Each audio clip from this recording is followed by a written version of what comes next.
Europe 1, le 22-30. L'écho du jour, Jean-Michel Duez. Bonsoir Frédéric Fontaine. Bonsoir Jean-Michel. Vous êtes le directeur marketing des hôtels Mercure et vous êtes en train de mettre en place une nouvelle offre dans les 732 hôtels que vous possédez à travers le monde, dont plus de 200 un peu en France. Alors Mercure, bien sûr, c'est l'hôtellerie de milieu de gamme. Alors avant de préciser, de développer cette offre, pourquoi lancer ce plan à travers le monde ? Écoutez, Mercure, c'est avant tout, je pense, une belle réussite. C'est une marque qui est née en 73, qui est effectivement née en France, dans le nord de Paris, le premier hôtel. Comme vous l'évoquiez, c'est aujourd'hui une marque qui a 732 hôtels, qui est présente dans 50 pays. C'est une marque qui a 40 ans, qui fête ses 40 ans aujourd'hui. Et je dirais qu'on est un petit peu à la crise des 40 ans. Voilà, il est important, à un certain moment, de se reposer la question de qui on est, ce qu'on veut faire, sans renier son ADN. Et on a fait un certain nombre d'études auprès des clients en se rendant compte que ces clients ont envie d'une nouvelle expérience, ont envie de plus d'émotions, ont envie d'authenticité, et on s'est dit qu'avec Mercure, il y avait une vraie réponse à apporter au marché. Alors quand vous parlez de crise de la quarantaine, ça veut dire qu'il y avait moins de clientèle ?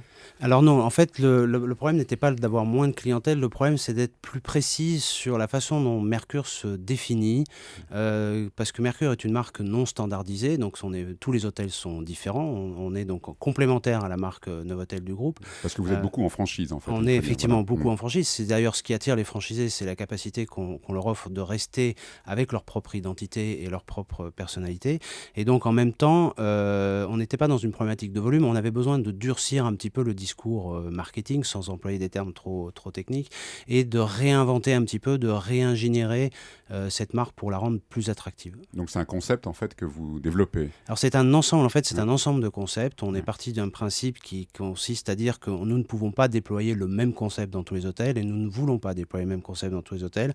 Par contre, on va déployer un certain nombre de concepts qui vont travailler à la fois sur l'accueil, sur la restauration, sur différents éléments, et qu'on déploiera au fur et à mesure dans une sélection d'hôtels pour amener la marque vers un vrai changement. Alors cette nouvelle offre passe par une rénovation des hôtels qui a commencé d'ailleurs il y a 2 ans et qui se poursuit. Absolument. Donc nous avons démarré la rénovation du réseau, en particulier en Europe, mais aussi au Brésil, à titre d'exemple, avec un projet qu'on appelle la chambre dédicace, alors qui n'est pas un concept de chambre standardisée, mais qui est un concept qui s'appuie sur la technique de plateforme partagée, dans lequel un certain nombre d'éléments de la chambre qui ne sont pas visibles du client, genre le pommeau de douche pour être concret, sont en fait dupliqués dans l'ensemble des chambres, mais toute la chambre elle-même reste individualisée, personnalisée, dans un style bien particulier. Et on peut rénover une chambre en une demi-journée, c'est ça? Alors, en fait, c'est pas tout à fait en demi-journée, mais la salle de bain, par exemple, la salle de bain, les auditeurs connaissent le principe d'une salle de bain, il faut enlever le matériel existant, enlever les carreaux, faire tout un travail qui est assez long.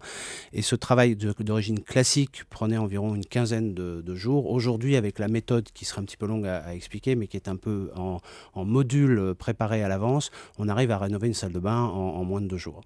Alors ça veut dire qu'aussi l'hôtelier choisit parmi un catalogue, vous lui faites plusieurs propositions de chambres. Absolument. Et lui choisit en fonction de sa clientèle, l'emplacement. Absolument. Ouais. Donc, oui, ce que je voulais dire, c'est qu'on a développé un outil qui est absolument unique, je pense, sur le marché, qui est en fait un configurateur, comme on trouve sur les sites automobiles, mais qui permet d'aller très loin justement dans ce choix en termes de textile, en termes de couleurs, en termes de matériaux, et qui permet effectivement à l'hôtelier de construire sa chambre à sa façon, mais tout en respectant les standards de qualité de la marque, quoi.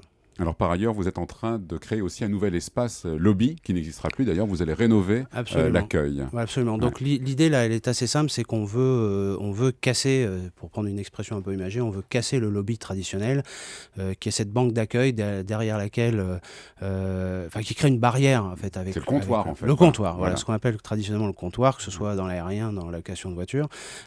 Et en fait, on a complètement supprimé, on a cassé ce comptoir, et on travaille aujourd'hui sur un principe qui est le principe de la table d'hôte, qui est en fait une table d'accueil dans des codes très domestiques, qui est dépourvue de toute informatique lourde, puisque nos équipes travaillent aujourd'hui avec des tablettes, et qui permet aux clients et à l'équipier de vraiment établir un contact, d'avoir une proximité à la fois en échange et j'allais dire physique, qui crée cette connivence et cette convivialité qu'on cherche. C'est-à-dire les opérations de check se font sur la tablette, autour de la table finalement. Absolument, on est autour de la table, et ce qui est intéressant dans cette table d'hôte, c'est qu'elle elle est partagée avec d'autres clients qui, eux, pendant ce temps-là, regardent leur email sur l'ordinateur qu'on a mis à leur disposition. D'autres sont potentiellement amenés à boire un verre ou manger quelque chose. Et ça, vous êtes en train de le tester dans un hôtel à Londres? Alors, on l'a déployé effectivement au Mercure London Bridge, qui aujourd'hui reprend toutes les nouvelles fonctionnalités de ce projet. Et pour l'instant, on a 95% des clients qui plébiscitent cette offre, même si 5% d'entre eux sont encore un petit peu perdus,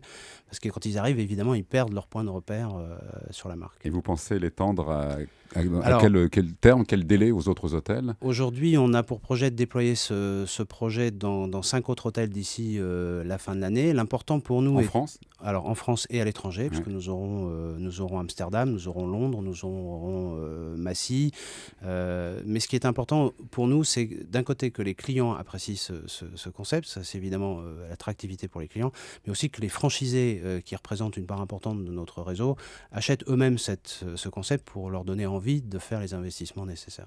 Alors cette année, vous avez programmé l'ouverture de 53 hôtels. Le plan est maintenu et il en est où? On est à mi-parcours en quelque sorte. Écoutez, on est tout à fait confiant sur les 53 hôtels. On se donne d'ailleurs dans le réseau une ambition d'ouvrir un hôtel par semaine. Ces 53 hôtels vont venir compléter donc les 732 hôtels que nous avons dans la marque. On a pour objectif d'atteindre à peu près 1000 hôtels en 2018. Donc on est dans une accélération du développement dans les années qui viennent. Et ça passe toujours par la franchise. En fait, il n'y aura pas de création d'hôtels. Ouais. Alors voilà, l'idée c'est que dans 80% des cas, ça sera à travers de la franchise. Certains franchisés, qui seront majoritairement des hôtels existants, se reconvertiront en Mercure.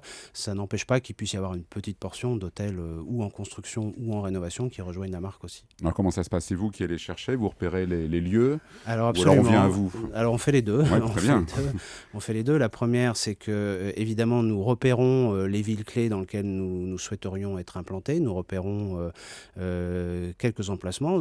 Par définition, nous repérons aussi quelques hôtels existants qui nous semblent être parfaitement dans la lignée de Mercure. Et nous avons une équipe de développement qui les contacte. Et puis, clairement, avec la visibilité qu'on donne à la marque, notamment en termes des campagnes de communication, etc., on incite certains hôteliers à prendre contact directement avec nous, mais sans les démarcher directement. Où en êtes-vous des réservations? On est début juillet pour le marché français. Alors, sur le marché français, aujourd'hui, l'été s'annonce, même si la température et le soleil n'est pas... Ça va remonter la semaine prochaine. Je pense que ça va remonter. Les réservations sont plutôt en bon niveau. On est en progression par rapport à l'année dernière. Il y a plus de réservations cette année que l'an passé à la même. Voilà. Après, évidemment, chaque marché est extrêmement différent. Et comme nous sommes présents dans une cinquantaine de pays, je dirais le résultat et la progression du chiffre est évidemment différente entre le Brésil, l'Asie et l'Europe. Mais globalement, on est confiant pour cet été. Dans l'actualité, il y a cette dénonciation par un syndicat hôtelier du système des centrales de réservation qui revendent des chambres en échange de commissions. Vous vous situez où dans cette démarche? Vous aussi, vous souffrez justement de ces réservations, ces Booking par exemple, ces Expedia, qui prennent une commission? On travaille avec Booking, avec Expedia, et nous n'avons pas l'intention d'arrêter de travailler avec eux. L'exercice pour nous et pour nos hôteliers est de trouver un équilibre et évidemment d'être dans une situation où ces centrales de réservation vont pouvoir nous apporter un business que nous ne touchons pas nécessairement. Dans des pays où vous n'êtes pas. Par exemple, donc je prends Expedia, qui est une société d'origine américaine, qui a une forte présence aux États-Unis, sur laquelle Mercure n'est pas implanté. Il est important pour nous que Expedia puisse nous amener cette part de clientèle que nous n'avons pas naturellement. Par contre, évidemment, nous faisons en parallèle tout pour faire en sorte qu'un client qui est réservé en direct sur nos canaux, que ce soit mercure.com ou accorhotel.com, soit suffisamment reconnu et content pour réutiliser ces canaux-là dans ses réservations ultérieures. Et ceux qui ont réservé sur les canaux justement des centrales, vous cherchez à les garder? Comment ça se passe? Alors, on cherche à les garder surtout par l'expérience qu'ils vont avoir dans l'hôtel, en se disant, tiens, finalement, c'était pas mal, peut-être que la prochaine fois, j'aurai tendance à réserver en direct. Mais concrètement, vous avez mis en place quand même un plan d'investissement de 120 millions d'euros sur plusieurs années, justement, pour reprendre en main directement votre distribution en ligne. Donc, ça veut dire que c'est important. Ça, c'est pour l'ensemble du groupe, hein, Alors Accor. absolument, Voilà. pour l'ensemble du groupe Accor, c'est évidemment extrêmement important. C'est extrêmement important parce que c'est aussi attendu de la part des hôteliers qui travaillent avec nous, les franchisés. C'est une digitalisation importante aussi du marché, c'est-à-dire que les clients sont de plus en plus experts, de plus en plus informés, de plus en plus capables de faire leurs réservations tout seuls. Et c'est donc important pour nous, hôteliers, de ne pas devenir un produit de commodité. C'est-à-dire qu'il faut que la chambre que j'achète chez Mercure ait une valeur qui dépasse juste la valeur du Alors, prix justement, ou du volume. quelle valeur? Qu'est-ce que vous allez m'apporter de plus si je passe directement par votre centrale Alors, de réservation? Tout le travail, évidemment, consiste d'abord à être capable de vous reconnaître, donc de vous identifier, de pouvoir gérer vos préférences, parce que vous pouvez, dans certains cas, préférer être plutôt dans tel niveau de chambre ou plutôt proche ou éloigné de l'ascenseur. Et donc, c'est tout ce travail de préférence et de fidélisation, puisque nous avons évidemment un programme de fidélité qui fait que vous aurez probablement meilleur compte à passer chez nous en direct pour bénéficier de ces avantages que vous n'aurez pas dans un site distributeur. Personnaliser un petit peu l'accueil, en fait. Personnalisé, c'est ça? Ouais. fidélisé et effectivement de la reconnaissance. Alors, où en est le processus de désignation du nouveau dirigeant du groupe Accor, hein? Depuis l'éviction, c'était en avril dernier, maintenant ça fait quand même plus de 2 mois, de Denis Hennequin. C'est une gouvernance transitoire, on en est où?